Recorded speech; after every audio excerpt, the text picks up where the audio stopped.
Good afternoon and welcome to the ASHG 2024 Presidential Symposium entitled Mendelian Traits, Thinking About Complexity in the World of Simple Genetics. I don't know why this is in the remarks, but I'm Bruce Gelb, President of the ASHG. I think that's known by now. And it's a pleasure to see many of you here today as we come together to explore some of the most exciting advances in human genetics and genomics. We are privileged to have an exceptional group of speakers who are leading experts in their respective fields. Their research and insights are not only shaping the future of the field, but are also making a tangible impact on society.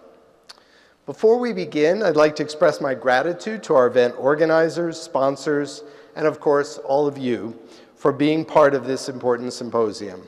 So I'm going to introduce all three speakers in a row, and then they'll come up and we'll hear from them, and then we're going to do Q&A after all three have spoken. So first, it's my honor to introduce Dr. Greg Radick, a professor at the University of Leeds in the UK. He is a historian and philosopher of science, specializing in the history of modern biological and human scientists.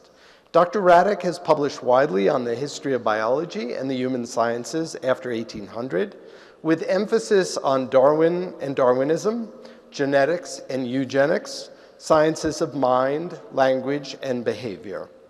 He will address the history of the intellectual debate over simplicity versus complexity in human genetics.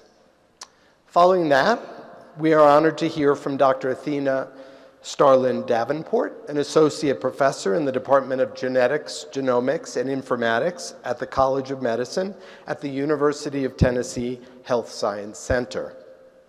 As an accomplished researcher, Dr. Starlin Davenport has dedicated her career to developing novel therapeutic strategies to treat sickle cell disease and triple-negative breast cancer, which both disproportionately affect populations of African descent.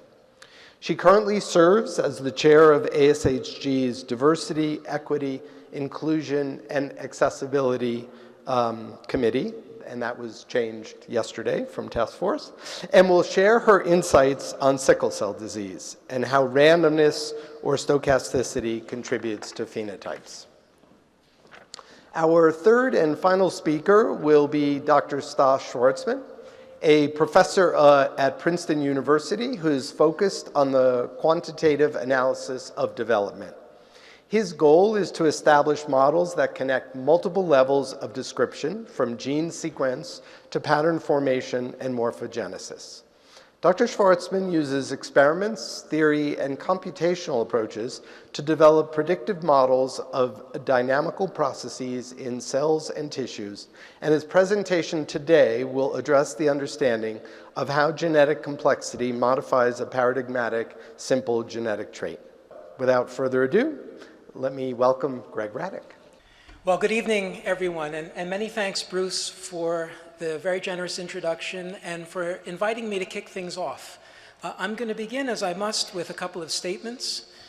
What I am going to do is to begin the collective amplifying of the concerns that Bruce raised yesterday in his presidential address about how simplicity and complexity gets framed in genetics. And I'm going to do that by tracing those concerns right back to the very beginnings of the science in the early 20th century, to a ferocious debate that broke out about whether it was clarifying or misleading to frame our knowledge about inheritance around the sorts of traits that Gregor Mendel highlighted in his extraordinary 1866 paper on crossbred peas. Traits, as we're reminded here, which come as cleanly differentiated binaries, where the phenotypic differences are explained entirely by genotypic differences. And I hope along the way to suggest to you that there is a lot of received wisdom in this area which is ripe for challenge. I also hope to suggest something of the value of the history of science, not just as a record of what happened, but as a repository of possibilities. Some of them realized, some of them unrealized, but worth a second look. So the debate that concerns me involved quite a number of people, But principally it involved these two men, and we see them here around 1890. When they were about 30 years old. They were friends who were rapidly becoming frenemies, en route to becoming proper enemies. On the left, you see William Bateson, who was based at Cambridge and who, after the 1900 rediscovery of Mendel's paper, turns himself into the greatest and most influential champion of Mendel that there ever was. And as you may know, it was Bateson who coined the term genetics. On the right is W.F.R. Weldon, Walter Frank Raphael Weldon, known as Raphael, who by 1900 was based at Oxford and who likewise took an interest in the buzz around Mendel's paper, but who quickly grew skeptical. And if we want a kind of visual analogy for getting a grip on the divide between Bateson and Weldon, then we could do worse, I think, than to think about a window and a mirror. For Bateson, what Mendel had done was to clear away all of the clutter and confusion that had obscured the view of previous investigators. Mendel had opened a window onto inheritance at its most basic. And that's, of course, an interpretation of Mendel's experiments that's familiar to us because it's the one that's preserved in our textbooks. For Weldon, although he admired Mendel's experiments in a limited way, overall, he judged that Mendel's results mirrored back to him the choices he'd made at the outset. Choices about which varieties to include and which to exclude, which traits to focus in on and which to ignore, which conditions to raise the plants under. And he made this point vividly and from Bateson's point of view, infuriatingly, in an article that he published in February 1902 called Mendel's Laws of Alternative Inheritance in Peas. And it's indeed mostly about peas, but traits in other organisms do get a look in, including eye color in humans. Here's what Weldon had to say. It would almost certainly be possible by selecting cases of marriage between men and women of appropriate ancestry to demonstrate for their families a law of dominance of dark over light eye color or of light over dark. Such a law might be as valid for the families of selected ancestry as Mendel's laws are for his peas and for other peas of probably similar ancestral history. But it would fail when applied to dark and light-eyed parents in general, that is, to parents of any ancestry who happen to possess eyes of given color. As for peas, Weldon's paper included a rare for the time color photograph of hybrid peas collected from commercial breeders. If you have a look there at the top row, in box number 1, we see peas that are unambiguously green. In box number 6, peas that are unambiguously yellow. That's as per Mendel. But in between, contra Mendel, we get a spectrum, a graded continuum, from yellowy green right on through to greeny yellow. 50 shades of peas, as the writer Kat Arney has put it. And the point about Mendelian categories being carved out for what are in actuality continua was one that generalized, Weldon thought, and he said as much in a letter to his friend and ally Carl Pearson in June 1902. Wrote Weldon, "What all Mendelians do is to take the diagram of frequency and to call a range AB one character and the range BC the other character of a Mendelian pair." If you'll permit a tiny plug, I've taken this image from a book that was published last year by me with the University of Chicago Press entitled Disputed Inheritance, The Battle Over Mendel and the Future of Biology. And there I suggest that we can fairly characterize the alternative to Mendelism that Weldon was developing between 1902 and 1906 in terms of 3 key themes or emphases: variation, ancestry, and environments. First, variation. In Weldon's view, we ought to want a science of inheritance which is true to the variation we actually observe, not a fictionalized, idealized oversimplification. Second, ancestry. Individuals don't just inherit determinants for this or that trait. They inherit a vast assemblage of such determinants, what we now call genetic backgrounds. And differences in genetic background can make for differences in trait expression. Variation was important, ancestry was important, and thirdly, environments. In Weldon's view, genetic background and the chanciness that we now call stochasticity, all of that and many more things counted as an internal environment around bits of chromosome. But there was also the external environment that needed to be taken into account, the physico-chemical environment. So where do you start your framing if those are your preoccupation, those are your emphases? Well, when Weldon addressed a general audience on inheritance, he started them out with this organism, the water flea Daphnia. As Weldon told his audience, in experiments done in his lab by a student, it was shown that if you raise Daphnia in water, then as that water gets polluted, their spines shrink until eventually you get spineless Daphnia. But if you take a spineless Daphnia and remove it to clear water, its offspring will be fully spined. Furthermore, the length of that the spine in the fully spined Daphnia will be different depending on which variety of Daphnia it was taken from. So here's Weldon's commentary on all of that as I found it in a draft in the archive in London. He said, remember this is 1902, "Now clearly the condition of the spine is not exclusively acquired and it is not exclusively inherited. It belongs to both categories. A Daphnia of certain ancestry, growing in a solution of certain chemical composition, has a spine of a certain length. We see here the complex way in which the characters of an organism are determined by the interaction of the two sets of factors, the environmental and the ancestral. Now, so far as we know, Weldon never gave this point graphical expression, but another biologist, Richard Volterek in Germany, did just a few years later, also studying Daphnia. And in the course of doing that, he produced what are enduringly dubbed norm of reaction curves. Bruce talked about these yesterday in his address. On the y-axis, we get phenotypic values. On the x-axis, we get environmental values. Each curve represents a genotype, or here, a variety.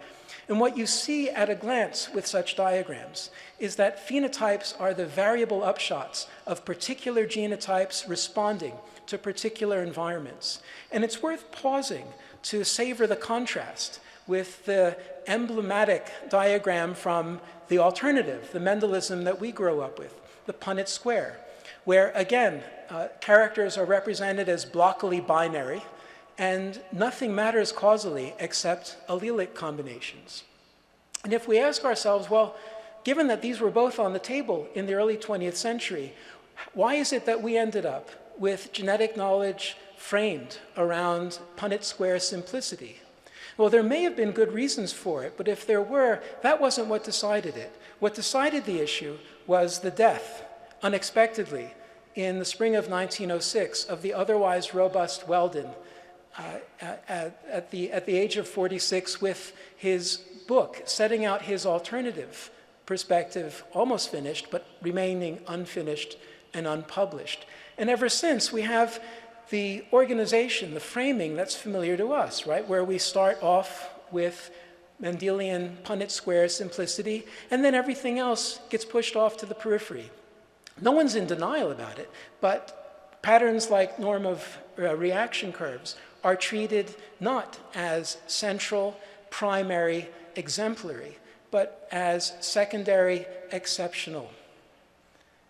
But if one knows about Weldon, one knows about how a close run it was that there was this alternative organization, it's natural to ask, well, what if? What if he'd lived long enough to publish that book? What if it had some purchase in the world? What might things be like now if knowledge got organized around complexity first, with simplicity regarded as the special case, rather than the generalization around which we hang everything? Well, I think this would be an interesting question to pose at any time, but I think it's especially timely now because of developments in three areas: in genetics, in science education, and in cognitive science. Let me just touch on them briefly. First, genetics. Yesterday, Bruce talked about how and why incomplete penetrance and variable expressivity have come to the fore in genetics, not least human genetics. And shortly, Athena and Stas will be talking about the related topics of modifier effects and stochasticity. I'm just going to add a kind of visual footnote to their much more expert discussion. This is an image that I've borrowed from the biological anthropologist Benedict Hallgrimsson, who's based at the University of Calgary. And it illustrates his view that Mendelian disorders on the whole should be viewed as extreme expressions of variable developmental potentials which have polygenic bases. Now, if you're looking at that and thinking, I've seen that somewhere before, you're right, because it looks an awful lot like the diagram that Weldon put in that letter in June 1902. Now, when I drew this to Benedict's attention, he was, of course, startled. I draw it to your attention by way of underscoring the sense that now is a good moment for revisiting and maybe revising standard ways of handling complexity, ways that we've grown accustomed to. So that's genetics. Secondly, science education.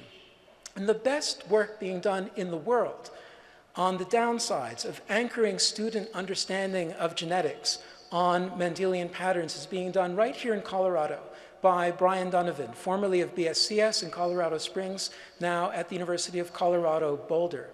And in a study he did some years ago, Brian showed that if you track students who go through the standard lesson where the teacher takes them from Mendel's peas onto Mendelian recessive disorders associated with particular populations, right? So sickle cell disease for people with Black African ancestry, Tay-Sachs disease for people with Ashkenazi Jewish ancestry, cystic fibrosis for people of white European ancestry. What you find is that, yeah, their Punnett square problem-solving skills are honed, but they also come away from those lessons with an exaggerated notion of the homogeneity of the human races, with exaggerated pessimism about the ability to close gaps in educational attainment between the races. They even come away less willing to socialize across racial lines. In work that Brian and his colleagues published earlier this year in Science, they show that wherever you drop standard issue elementary Mendelism into a curriculum, there's an uptick in racist attitudes among the students. So again, a ripe moment for rethinking. Finally, cognitive science. This summer, in the Proceedings of the National Academy of Sciences, a really extraordinary paper was published which queried the seemingly timeless wisdom that it's always better to start with the simplest possible models of what it is you're trying to understand and then build in the complexity. Well, it turns out, I think they argue persuasively, that that's not so. Sometimes starting with simplicity is the right thing to do, especially when you're confident that you won't end up simplifying away relationships that turn out to be important. But otherwise, you're sometimes better off starting with a complex model, a model that enables you to capture a rich structure in the data, and only at that point to begin generating simpler models, but models that are informed by that background complexity. So again, all of that convergence on the value of complexity and giving it its due suggests that we might reframe, or at least rethink about reframing genetics. Now, there's the PNAS paper. Given those converging conclusions, I'm the more delighted to report that my colleagues and I at the University of Leeds in the UK actually compared Mendelian versus Weldonian framings experimentally. And we did that precisely because we were interested in the what-if question. What if Weldon had lived long enough to publish that book and it had made some kind of a difference? Now, we realized, of course, we couldn't actually go back, give him more life, and see what happened. But it occurred to us that we could ask ourselves, what would a textbook in introductory genetics look like if it had come out of the Weldonian past that never was? And it seemed to us, well, it wouldn't start kids off with Mendel's peas and then take it all back. It would begin with something genuinely representative of what we now think is typical of the role that genes play in a bit of the body. Let's say the condition of a heart. That's going to be a properly multifactorial story, not super complicated, but really multifactorial. Genes as part of a causal swirl. Let's suppose you got the students to imprint on that. And from that moment forward, you treated interaction, genes with genes, genes with environments, environments construed very broadly, as what the course is about. You hammered it home at every moment, so that when the students actually encountered Mendelian patterns, they encountered them not as the great generalization around which to hang everything else, but as a special case. And interesting, right? Their curiosity is excited precisely because they're unusual, precisely because patterns like that aren't thick on the ground in nature. So suppose you could teach that course. What would the students be like in the end? In particular, might they be less prone than students taking a Start with Mendel course to exaggerated notions that heredity is destiny, so-called genetic determinism? Well, to my permanent amazement, we got a grant to run the experiment, hired a brilliant postdoc, Annie Jameson, who was a developmental biologist turned historian of science, to write and then deliver the curriculum, recruited students onto it, and assessed those students on their attitudes to genetic determinism before teaching and after teaching. And we did the same with students taking the Genetics 101 course at the University of Leeds. And we reported the results informally, first of all, in Nature in 2016, and then more formally in the Journal of Science and Education in 2017. And what we found was that whereas the students taking the Genetics 101 course were as deterministic on average about genes at the end of teaching as they were at the start, maybe even slightly more so, students coming out of the experimental Weldonian course were less deterministic about genes at the end of teaching. And at least among the educators that I spend time with, that's a win. The more you learn about genetics, the less confident you should be that you can just read phenotype off from phenotype, from genotype. Since then, I've been very fortunate to be collaborating with Brian Donovan and also with Michelle Smith at Cornell on an NSF-funded study in which we've been attempting both to rigorize the results of the pilot study at Leeds through using randomized controlled trials, but also to get at something of the psychological mechanisms potentially underlying the connections set out here between categorical thinking, and to give credit where it's due, that diagram of how categorical thinking misses complexity, I've borrowed from Gulson Lyon, who's somewhere here in the audience, and who also features in the book. So the connections between categorical thinking, between stereotyping, which feeds so perniciously into racism and sexism, and to what psychologists call a growth versus a fixed mindset. A growth mindset being one where one supposes that you can change, the world can change, I can change. A fixed mindset being the opposite of all of that. So to conclude, what I've tried to suggest to you is that when we take into account first the newly reconstructed debate between Bateson and Weldon, in particular, the Weldonian framing that almost was for our genetics. Secondly, converging lines of inquiry in genetics, in science education, and in cognitive science. And thirdly, the Leeds genetics pedagogies experiment, where we put the Weldonian framing to the test. I reckon that overall, we're better off replacing Mendel's P's at the center of our thinking and doing about inheritance with Weldon's P's. And I'll end there. Thank you very much. Well, thank you for the introduction, Bruce, and thank you everybody for coming. And I'm excited to present some important information on sickle cell disease and some genetic modifiers, a journey through the complexities of genetics.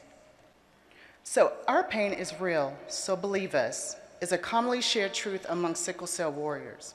Hertz Nazir, shown here, was a Haitian-born artist, sickle cell warrior, and advocate.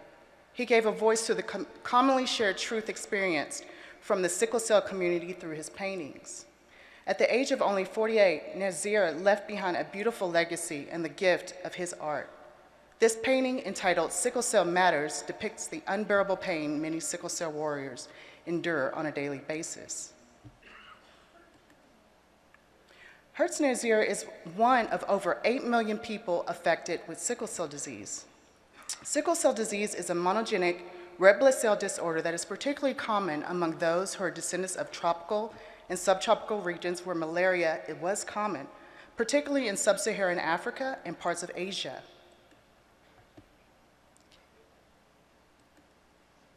In Africa, more than 300,000 newborns are born with sickle cell disease each year. And it is estimated that each year in the United States, 1 in 365 African American newborns and 1 in 16,300 Hispanic American newborns will be born with sickle cell disease. A recent report by Zhao and others that was highlighted by the American Society of Hematology found that in the United States, the estimated life expectancy among adults with sickle cell disease is more than 20 years shorter than the average expected, but this varies from patient to patient. One of the earliest observations of sickle cell disease was in 1874, when James Africanus Horton, a West African medical doctor from Sierra Leone, first published his book entitled The Diseases of Tropical Climates and Their Treatment. It described a condition of fever crisis and bone pains worse for some of his patients during the rainy season in tropical climates. 36 years later, in 1910, James Herrick provided the first United States-based publication describing his observation of irregular-shaped red blood cells in a patient suffering from anemia. However, it wasn't until 1949 when Linus Pauling, a California chemistry professor, made the historical finding that sickle cell was a result of a genetic abnormality in hemoglobin found on red blood cells. So from Linus Pauling's work, we now know that sickle cell disease is caused by a single nucleotide substitution in codon 6 of the HBB or beta globin gene located on chromosome 11. The beta globin gene encodes the beta globin subunit of hemoglobin. The mutation changes the DNA sequence from GAG, which codes for glutamic acid, to GTG, which codes for valine. This amino acid substitution occurs in the beta globin protein, leading to the production of abnormal hemoglobin known as hemoglobin S, or HbS. And so when HbS is deoxygenated, it tends to polymerize, causing red blood cells to adopt a characteristic sickle shape. This leads to vaso-occlusion and the symptoms of sickle cell disease, most commonly pain crisis. And although sickle cell disease is a Mendelian disorder caused by a simple point mutation in the beta globin gene, sickle cell disease can mimic what Manolio, Francis Collins, and others defined as complex disease, because multiple interacting factors can influence the severity, progression, and variability of the condition. And similar to complex disorders, sickle cell disease manifestations and clinical outcomes, they're shaped by a range of genetic, biological, and environmental factors. Environmental factors such as exposure to extreme cold or dehydration, or coming to Denver for the annual meeting where there's high altitude, can precipitate vaso-occlusive crisis. And infections such as pneumonia or flu can trigger acute complications like vaso-occlusive crisis and acute chest syndrome. But in addition to environmental factors, the presence of modifier genes among individuals who have the same sickle cell mutation can influence the clinical severity of sickle cell disease. For example, co-inheritance of alpha thalassemia, which is a condition that reduces the production of alpha globin chains, can reduce the severity of sickle cell disease by lowering the overall concentration of hemoglobin S. Fetal hemoglobin levels are strongly associated with disease severity in sickle cell disease and is therefore also the most studied genetic modifier in sickle cell disease. So individuals who have higher fetal hemoglobin levels, they generally experience less severe symptoms and fewer complications. And this is because fetal hemoglobin inhibits polymerization of sickled hemoglobin S, thereby reducing the frequency of vaso-occlusive crises. And the landmark multi-center longitudinal cooperative study of sickle cell disease, which followed over 3,500 sickle cell patients from birth to 66 years of age, provided crucial data showing improvement in survival outcomes for patients with sickle cell who had fetal hemoglobin levels above the 75th percentile or greater than 8.6%, as illustrated by the dotted line in the graph. These findings, they transformed the way in which the disease was managed and studied. And in 1998, the U.S. Food and Drug Administration approved the fetal hemoglobin-inducing drug hydroxyurea to reduce the frequency of pain crises and the need for blood transfusions in adults with recurrent sickle cell crises, which was supported by findings from the multi-center study of hydroxyurea as well as the Baby Hug trials. Hydroxyurea still remains the first line of treatment for prevention of pain crisis in sickle cell patients. However, its effectiveness varies, and it requires regular monitoring. So, in hopes for identifying new drug targets to induce fetal hemoglobin, and thanks to completion of the Genome Project and advancements in genome mapping and GWAS studies, researchers uncovered 3 genetic loci that accounted for about 20 to 50% variation in fetal hemoglobin levels in patients with beta hemoglobinopathies, including sickle cell. These 3 genes are BCL11A on chromosome 2, an intergenic region between the HBS1L and MIB genes located on chromosome 6, and the HBB or beta globin gene cluster on chromosome 11. Because these 3 loci are important for controlling the expression of fetal hemoglobin, they have become critical targets for therapies that aim to increase fetal hemoglobin production in patients with sickle cell. In fact, much research has focused on targeting genetic variants in the BCL11A erythroid enhancer using CRISPR-Cas9 gene editing as a therapy for sickle cell disease. So by disrupting the erythroid-specific enhancer of BCL11A, researchers have shown that BCL11A expression is reduced selectively in red blood cell precursors. This reactivates fetal hemoglobin production and helps alleviate the symptoms of sickle cell disease. And in December of just last year, the US Food and Drug Administration approved the first genome editing-based therapy called Casgevy for treating sickle cell disease and beta thalassemia by reactivating gamma globin expression and inducing fetal hemoglobin production through the disruption of this BCL11A erythroid enhancer. And on the same day, the US FDA approved a one-time gene therapy called Lyfgenia to treat sickle cell disease in individuals 12 years of age and older with a history of vaso-occlusive crises. But unlike Casgevy, which works by CRISPR gene editing, Lyfgenia works by using a lentiviral vector to add functional copies of a modified beta globin gene to prevent sickling of red blood cells into the patient's hematopoietic stem cells. Both Casgevy and Lyfgenia have similar goals of being a one-time, potentially curative treatment for sickle cell. However, presently, these 2 therapies are not readily available to all sickle cell patients, and as you can see, they're not affordable for most patients at $2 to $3 million per single injection. So novel approaches that are affordable and produce sufficient efficacy, specificity, and sustainable HbF or fetal hemoglobin induction with low adverse effects are highly desirable. So epigenetic modifiers, particularly histone deacetylase inhibitors or HDAC inhibitors and DNA methyltransferase inhibitors, they offer a promising therapeutic strategy for increasing fetal hemoglobin levels in sickle cell patients, since both of these mechanisms do not rely on correcting the sickle cell mutation, but instead they're modified at regulatory regions of genes that control fetal hemoglobin production during adult erythropoiesis. For example, the gamma globin or HBG promoter is silenced in part via DNA hypermethylation during hemoglobin switching from fetal to adult hemoglobin after birth. So demethylating the gamma globin gene promoter during adult erythropoiesis, it can increase the transcription of gamma globin gene expression, which produces the gamma globin chains of fetal hemoglobin.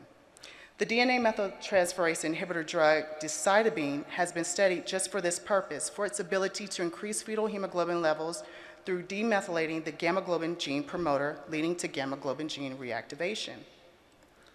So that leads me to some of my work, and in collaboration with Dr. Betty Pace at Augusta University, where we investigated a small non-coding RNA called microRNA-29B due to prior evidence showing its ability to function as a DNA methyltransferase inhibitor similar to decitabine, but by targeting the 3' untranslated region of the de novo DNA methyltransferases 3A and 3B. So through a genome-wide microarray screen, we discovered that microRNA-29B, represented by the dotted blue line, was significantly associated with higher peripheral blood fetal hemoglobin levels in reticulocytes of pediatric sickle cell patients. We next performed studies to further determine the extent to which microRNA-29B mediates gamma globin reactivation. And introducing of our microRNA-29B mimic at 2 different concentrations into human primary erythroid progenitors generated from normal CD34 positive stem cells significantly increased gamma globin mRNA expression and the percentage of fetal hemoglobin or HbF positive cells. and at the same time, it significantly decreased gamma globin promoter methylation levels as shown in the lower panel. So our initial findings support the ability of microRNA 29B to induce fetal hemoglobin in vitro. But to understand the effects of microRNA 29B on fetal hemoglobin induction in vivo, we used a humanized Townes sickle cell mouse model. So Townes mice are an excellent model for evaluating the efficacy of fetal hemoglobin-inducing drugs since the mouse globin genes have been knocked out and replaced with human gamma globin and beta sickle globin genes, and they mimic phenotypes similar to human sickle cell disease. And in our previous published work, we found that continuous 4-week infusion of 3 milligrams per kilogram of this microRNA 29B using subcutaneous mini osmotic pumps significantly induced fetal hemoglobin and reduced red blood sickling under deoxygenated conditions. And further details on our findings and our research approach can be found by scanning the QR code at the top right corner of the screen. But in the present study, we evaluated the ability of intermittent delivery of a cholesterol conjugate of microRNA 29B called CholMIR29B to induce fetal hemoglobin in sickle mice. So we used a cholesterol modification of microRNA 29B based on supporting studies showing that it can enhance microRNA delivery, cellular uptake, and effectiveness in vivo. Here is a schematic representation of our mouse treatment schedule and comparison groups. Control groups included mice treated with scrambled RNA control at the same dosage, hydroxyurea or HU at 100 milligrams per kilogram per day, or water. Mice were 3 to 4 months old. They were weighed at weeks 0, 2, and 4, and blood was collected by tail bleed for automated complete blood count and for measuring the percentage of HbF positive cells by flow cytometry at those same time points. So our preliminary findings show that over 4 weeks of treatment, indicated by the blue dotted line and gray bar, mice had steady weight and there was no drug toxicity or deaths. There were also no significant changes in blood counts, including reticulocytes and platelets over the 4-week treatment period, and the percentage of HbF positive cells shown in the far right significantly increased by up to 8-fold after 4 weeks of treatment, indicated by the gray bar, which was greater than that for mice treated with hydroxyurea alone. So collectively, our preliminary findings provide evidence for the ability of our microRNA 29B to induce fetal hemoglobin and supports for the investigation to expand treatment options for sickle cell. But in addition to fetal hemoglobin inducers, could there be other genetic modifiers that affect the pathophysiology of sickle cell disease and disease severity? The short answer is yes. Despite having the same genetic mutation, patients with sickle cell disease, they show remarkable variability in clinical presentation due to the presence of other genetic variants in genes involved in pathways associated with inflammation and oxidative stress that can increase their risk of disease manifestations. However, a limited number of sickle cell disease-related genotype-phenotype association findings have been replicated across studies, or the genotype-phenotype association was identified from a study with an adequate sample size. So this figure by Penzez and others who conducted a meta-analysis on sickle cell disease-related genotype-phenotype association, it nicely illustrates the lack of GWAS significant variance for assessing risk for most common complications observed in sickle cell disease due to the limitations I just mentioned. So today, I will highlight some of the genetic modifiers that have been associated with the most severe sickle cell disease manifestations, including kidney dysfunction, acute chest syndrome, and stroke. So kidney disease is a common and serious complication in patients with sickle cell disease, affecting up to about 50% of adults. The kidneys are particularly vulnerable to damage because they have a high blood flow rate, which makes them prone to the effects of sickle red blood cells, reduced oxygen delivery, and vaso-occlusion. Variants in several genes have been identified to influence risk and severity of kidney disease in sickle cell patients. The most frequently observed are specific G1 and G2 variants in the ApoL1 gene, which encodes for apolipoprotein L1. And ApoL1 is common in individuals of African descent. And ApoL1 variants have been associated with proteinuria and estimated glomerular filtration rate, and findings have been replicated in multiple independent sickle cell cohorts. Now, these variants, they are also linked to increased risk of chronic kidney disease and increased risk of faster progression to end-stage renal disease. And also, genetic variants that reduce heme oxygenase 1 activity, which is responsible for breaking down heme into molecules with anti-inflammatory and antioxidant properties, can worsen kidney outcomes in sickle cell patients as well. And additional variants in genes that play a role in inflammation, fibrosis, vasoconstriction, and oxidative stress have also been associated with the clinical severity of kidney disease and also vaso-occlusive pain crises in sickle cell patients, but with moderate effect size. Acute chest syndrome is another disease and a leading cause of hospitalization and death in patients with sickle cell. It is characterized by sudden onset of chest pain, fever, hypoxia, and pulmonary infiltrates on a chest x-ray as a result of blocked blood flow in the small lung vessels. Acute chest syndrome can be triggered by infection, fat embolism, or vaso-occlusion in the lungs. And as with other complications in sickle cell disease, several genetic modifiers have been reported to play a significant role in determining the risk, severity, and recurrence of acute chest syndrome. In fact, variants in 4 genes involved in regulating smooth muscle tone, nitric oxide production, and inflammation have been associated with increasing risk of acute chest syndrome in sickle cell disease using mostly candidate gene studies. However, a SNP in the NOS3, which encodes endothelial nitric oxide synthase, particularly the C allele, has been reported in at least 2 studies to be significantly associated with increased risk and potentially greater severity of acute chest syndrome in sickle cell disease patients due to its effects on reducing nitric oxide levels, leading to worsened vascular and pulmonary complications. Lastly, cerebral vascular disease, particularly stroke, is one of the most severe complications of sickle cell disease in both children and adults, resulting from chronic vaso-occlusion of blood vessels in the brain caused by sickled red blood cells. 10% of children with sickle cell disease, they experience a stroke before the age of 20. And silent cerebral infarctions, which cause cognitive decline, can occur in up to 30% of children by the age of 14.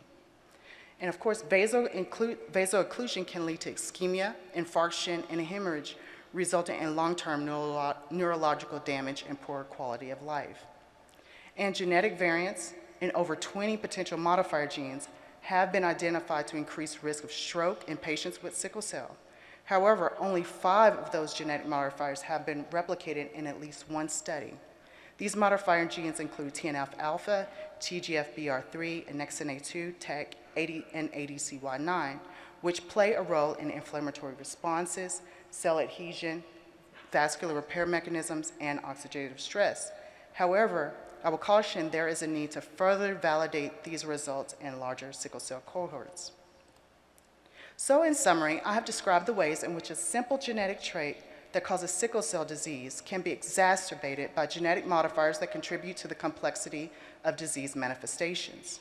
And understanding the genetic and epigenetic complexity of sickle cell disease can help in identifying patients at higher risk for disease complication using, for example, polygenic risk scores. It can also help guide personalized management and treatment strategies for sickle cell disease. But for this to come into fruition requires the implementation of large-scale, multi-center longitudinal studies that integrate multi-omics approaches to validate genetic modifiers from diverse populations. And efforts from several organizations, especially the National Heart, Lung, and Blood Institute, they're leading the charge to advance large-scale research studies through initiatives such as the Cure Sickle Cell Initiative, which is building and growing a community of patients, advocates, and researchers to accelerate promising gene therapies for sickle cell disease. And now I come to my acknowledgments. I would like to acknowledge everyone, all my research collaborators, as well as the Sickle Cell Warriors, and also funding from the National Heart, Lung, and Blood Institute. And also for more detailed information and to read about our research findings on the role of microRNA-29B in fetal hemoglobin induction, I've included QR codes to 2 relevant papers at the top of the screen. Thank you. All right, so it's a great honor to be included in this symposium. I will give you a developmental biologist's perspective on the problem of incomplete penetrance. So the title of the talk is that I'll tell you about stochastic phenotypes in developmental syndromes. So stochasticity of molecular and cellular processes and development are two things that come in the way of predicting the outcome of a mutation, even if you have complete knowledge of the genotype, and even if you have a complete understanding, so down to every modifier and down to every possible mosaicism event, and even if you have complete understanding of environment in which development is happening. So essentially, it is the problem of limitations of your predictive power. So these questions are very important in other fields of science, in particular in physics. We know that classical mechanics has remarkable predictive powers. We can predict the movements of planets. We can predict sunrises. However, we also know that it is futile to try predicting weather long term, even though weather is governed by the laws of classical physics. And the reason for this is that there is deterministic chaos that comes in the way of making precise predictions. So every time there is a complex problem, I think it is very useful. So how do we know in physics that there are limitations of making these predictions?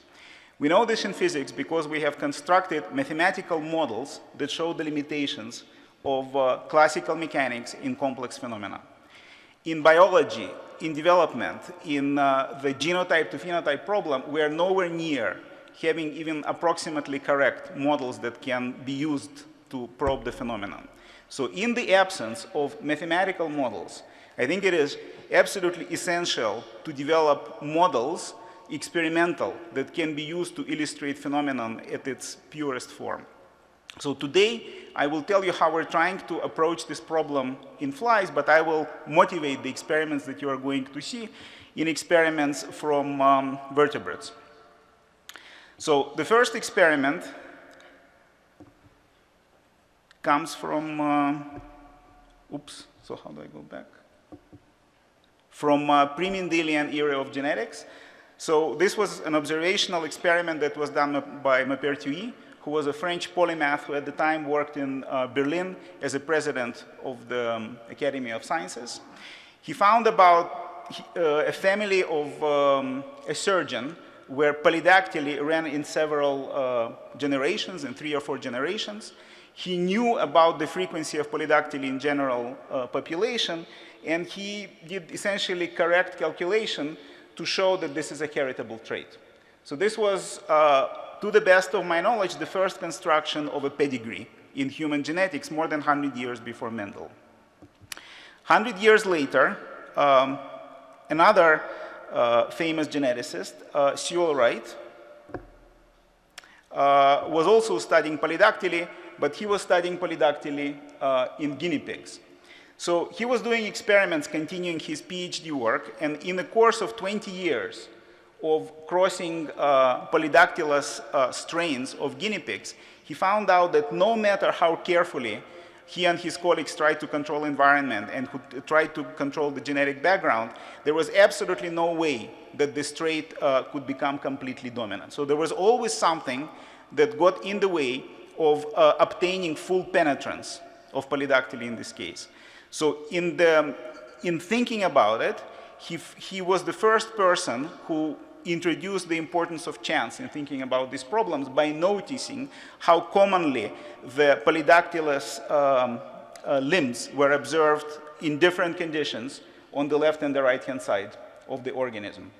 In thinking about the problem, he constructed something that was a predecessor for the liability threshold model that is extensively used in thinking about incomplete penetrance in human genetics.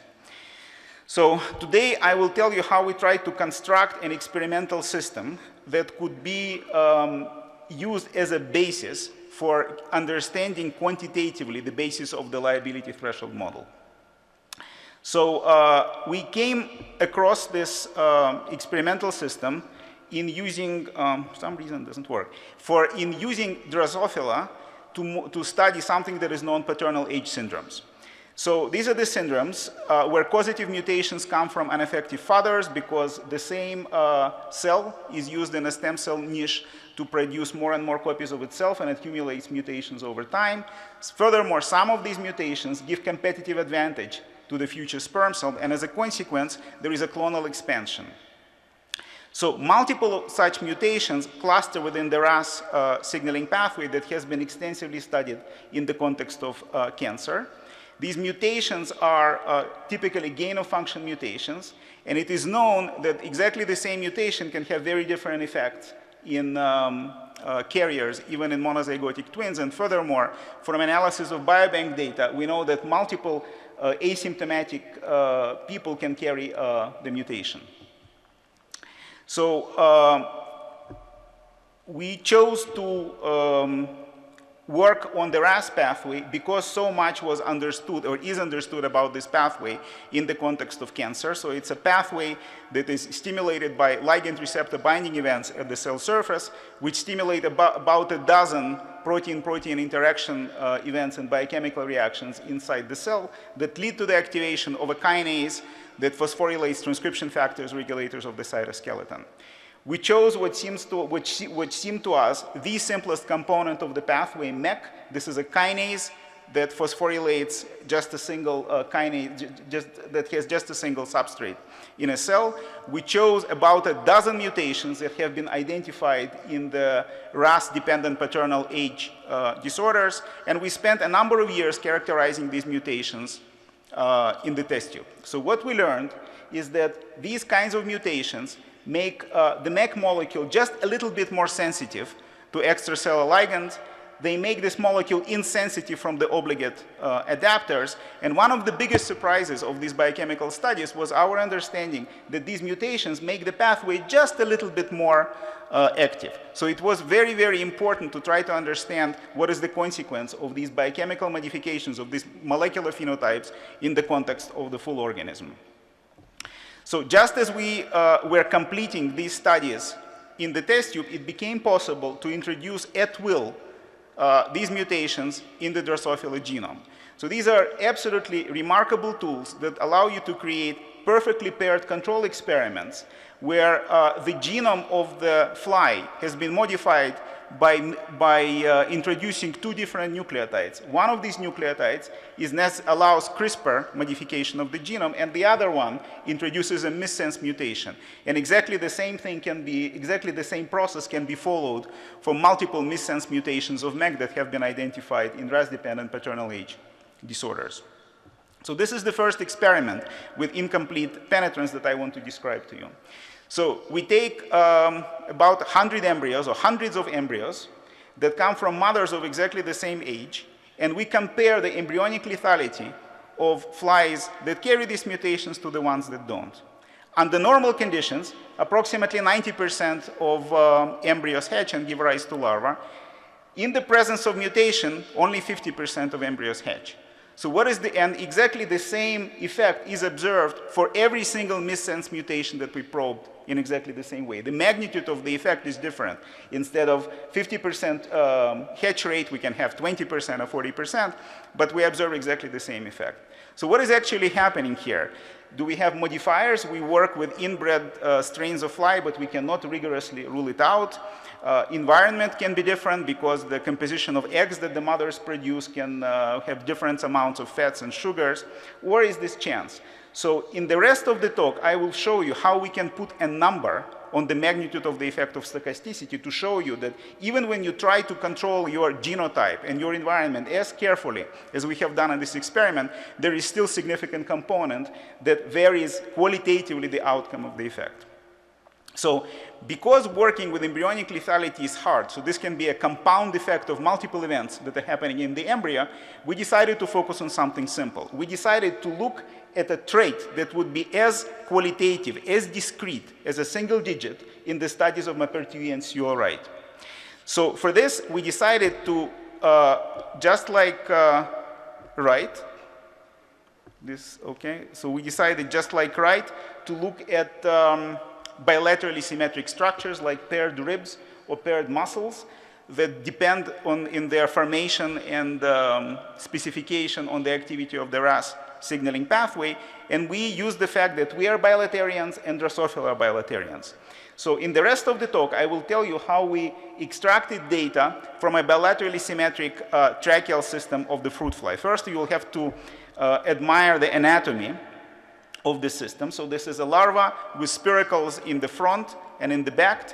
There is no, the oxygen is coming in and arrives by diffusion through a highly branched network of tubes. And when it arrives to the target cells, it is distributed to the target cells through very special cells that are called terminal cells that tile the entire body of the fly. You can think about the cells that are highlighted here in purple as the shower heads that bring water to your kitchens and bathrooms. So there is a piping that brings water to your apartments or to your houses, and then there are special distribution devices.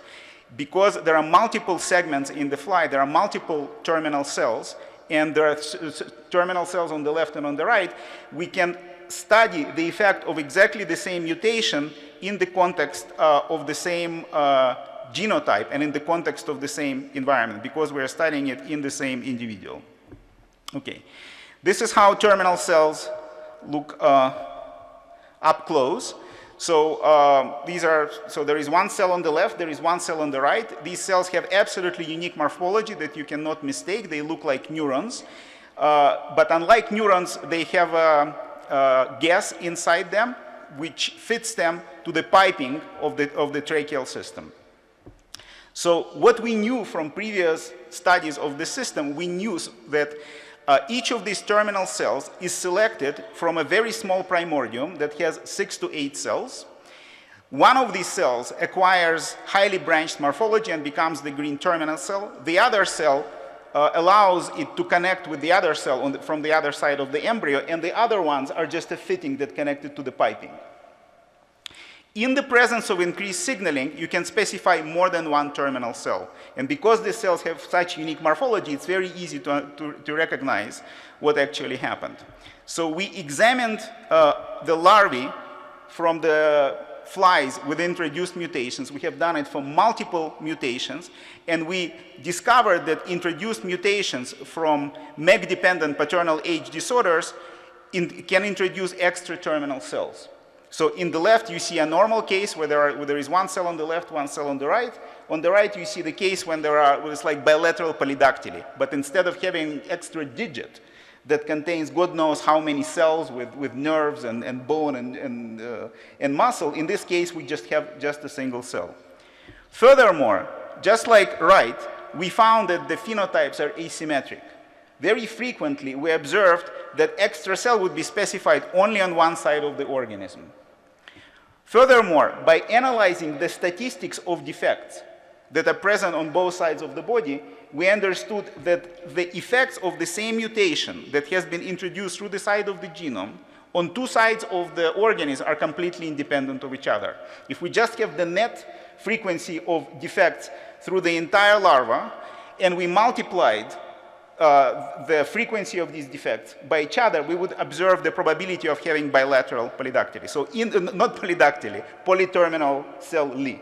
So in this case, we know that within the same organism that was raised in the same environment, the same mutation can have qualitatively different outcomes on two sides of the organism. So this defect is not a consequence of having extra cell proliferation.